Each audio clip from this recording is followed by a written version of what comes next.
Bang, apa aja sih kekurangan ketika kita berjualan di Tokopedia?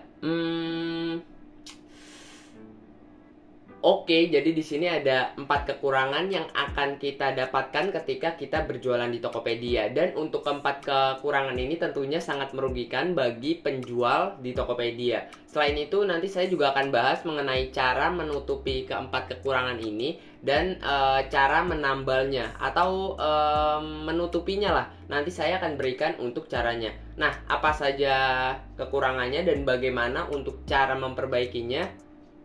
Simak terus. Oke sellers, di sini langsung aja ya kita bahas untuk kekurangan yang pertama. Nah, untuk kekurangan yang pertama ini adalah terjadinya perang harga. Nah, ketika kalian berjualan di Tokopedia atau ingin memulai jualan di Tokopedia, tentunya kalian harus siap untuk menghadapi perang harga, maupun perang harga antara toko baru atau toko lama. Pokoknya kalian harus hadapi semua toko yang sejenis dengan kalian, maupun toko baru ataupun toko lama. Nah, sebenarnya untuk perang harga ini tidak hanya terjadi di Tokopedia, melainkan di tempat lain juga terjadi teman-teman, atau di marketplace lain, maupun itu di Shopee, Bukalapak, Blibli, Lazada, atau marketplace lainnya, sosial media marketplace itu juga perang harga teman-teman. Jadi tidak bisa dipungkiri untuk perang harga ini. Nah, bagaimana sih Bang untuk cara keluar dari perang harga? Nah, untuk cara keluarnya itu ada beberapa cara ya. Dan menurut saya untuk cara yang paling efektif dan cara yang saya gunakan untuk keluar dari perang harga di marketplace, khususnya di Tokopedia, saya menggunakan list building atau daftar list teman-teman.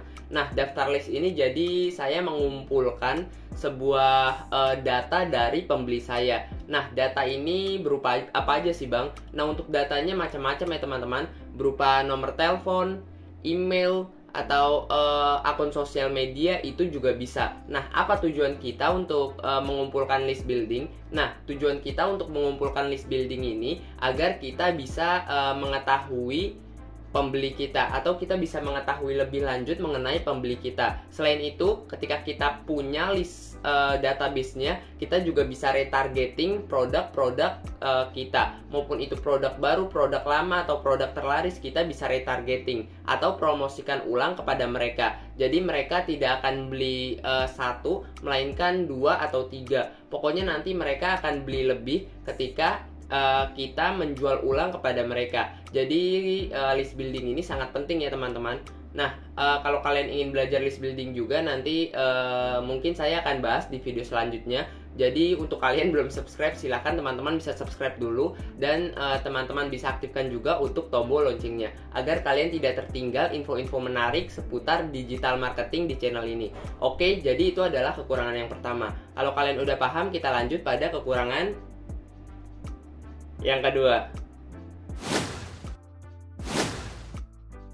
Oke sellers, di sini langsung aja ya kita bahas untuk kekurangan yang kedua. Nah, untuk kekurangan kedua ini adalah profit makin kecil atau keuntungan makin kecil. Nah, sebenarnya ini masih berhubungan ya dengan kekurangan sebelumnya, yaitu perang harga. Nah, ketika terjadi perang harga, itu banyak seller atau banyak penjual yang mencari solusi, dan solusi tersebut biasanya dengan cara menurunkan harga produk. Nah, tentunya ketika kita menurunkan harga produk, itu profit yang akan kita ambil dari sebuah transaksi atau sebuah produk itu juga akan semakin kecil kan teman-teman. Jadi menurut saya strategi menurunkan harga produk ini bukan solusi utama, dan ini adalah solusi yang ya kalau sampingan doang atau sementara itu menurut saya boleh ya. Tapi kalau strategi ini digunakan selama-lamanya atau digunakan secara utama, ini akan sangat merugikan bagi penjual. Karena sampai berapa lama atau sampai kapan sih kita menerapkan strategi ini, dan sampai kapan kita untung kecil terus, ya nggak? Tidak bisa dipungkiri ya, penjual pasti mau untung kan, itu ya nggak bisa dipungkiri lah. Dan saya pribadi juga mau untung ketika berjualan teman-teman. Nah, bukan hanya keuntungan sebenarnya, saya juga ingin kepuasan calon pembeli juga. Jadi menurut saya kedua hal ini bisa diseimbangkan ya, antara keuntungan dan juga kepuasan calon pembeli. Nah, kalau calon pembeli puas doang tapi kita nggak untung, itu kan sama aja kita dirugikan kan. Jadi di antara kedua ini harus seimbang, yaitu kepuasan calon pembeli atau kepuasan pembeli dan juga keuntungan teman-teman. Nah, jadi seperti itu ya.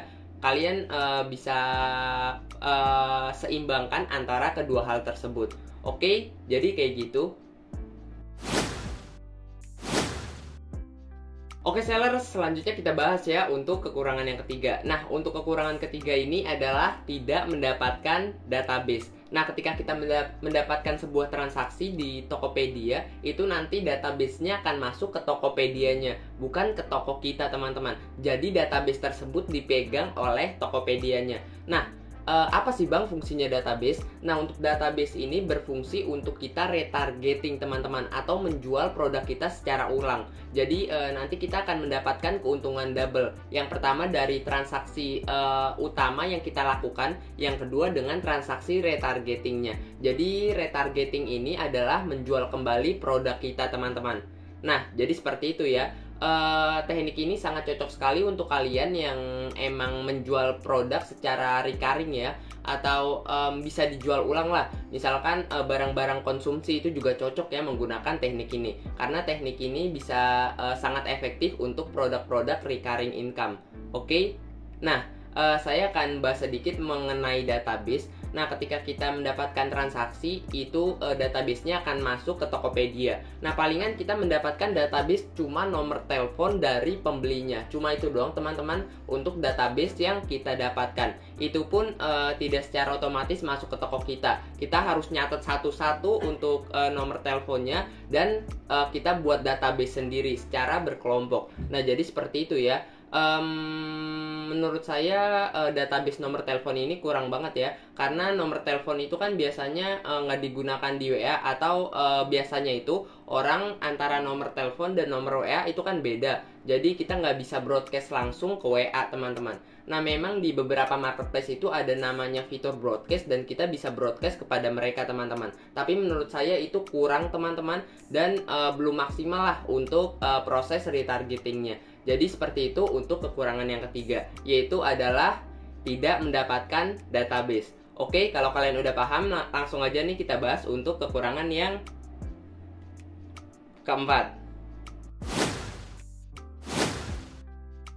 Oke sellers, di sini langsung aja ya kita bahas untuk kekurangan yang keempat. Nah, untuk kekurangan keempat ini adalah biaya iklan lumayan mahal teman-teman. Nah, kenapa saya bilang mahal? Nah, karena kalau kita bandingkan dengan marketplace sebelah seperti Bukalapak, Shopee, Lazada, Blibli, atau marketplace lainnya, itu biaya iklannya mereka relatif murah dibandingkan dengan Tokopedia. Nah, Tokopedia ini kalau kita pakai iklan produk ya, itu sekitar 350 perak kalau nggak salah, dan itu cukup mahal teman-teman. Nah, kalau kita lihat iklan-iklan sejenis seperti iklan produk ini di Shopee, misalkan di Shopee itu ada yang namanya iklan pencarian gitu teman-teman, dan untuk harganya cuma sekitar 200 perak, jadi itu sangat murah. Nah, kalau kita bandingkan juga dengan Bukalapak itu ada yang namanya fitur iklan promote push. Jadi promote push ini mempromosikan barang di halaman pencarian, dan harganya cuma 200 perak juga teman-teman,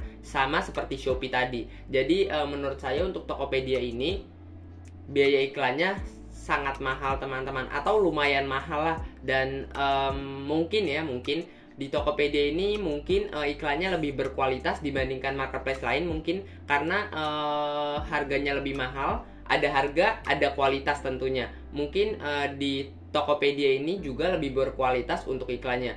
Nah, menurut saya untuk iklan Tokopedia ini juga lebih unggul dibandingkan marketplace lain, karena di Tokopedia ini untuk pembelinya itu kelas menengah atas teman-teman. Jadi mereka mampu membeli barang yang lebih mahal dibandingkan Shopee, Bukalapak, dan marketplace lain. Tokopedia menyediakan konsumen yang loyal tentunya, dan berkualitas teman-teman. Nah, jadi seperti itu ya. Itu menurut saya adalah keunggulan Tokopedia dibandingkan marketplace lain. Dan di sisi lain juga untuk iklan Tokopedia ini juga ya ada beberapa keunggulan lain lah yang menurut saya pantas untuk dihargai sekitar 350 perak. Nanti mungkin untuk keuntungan atau kelebihan dari iklan Tokopedia saya akan bahas lebih lanjut ya teman-teman. Di sini saya hanya fokus membahas mengenai kekurangan dari jualan di Tokopedia aja. Oke, jadi seperti itu untuk keempat kekurangan yang saya jelaskan atau yang saya sebutkan tadi. Nah, saya akan rekap ulang beberapa kekurangan yang saya sebutkan tadi. Nah, untuk kekurangan pertama tadi adalah perang harga. Yang kedua adalah keuntungan makin tipis. Yang ketiga adalah tidak dapat database atau database-nya kita dapatnya cuma dikit teman-teman. Yang terakhir atau yang keempat adalah biaya iklan lumayan mahal atau cukup mahal. Oke sellers, jadi itu adalah 4 kekurangan jualan di Tokopedia. Kalau kalian gimana nih? Mau tetap jualan atau pindah ke marketplace sebelah? Ketik ya di kolom komentar untuk jawaban pertanyaan yang saya ajukan tadi. Oke, jadi sekian untuk video kali ini. Saya Ahmad Hidayat. Terima kasih.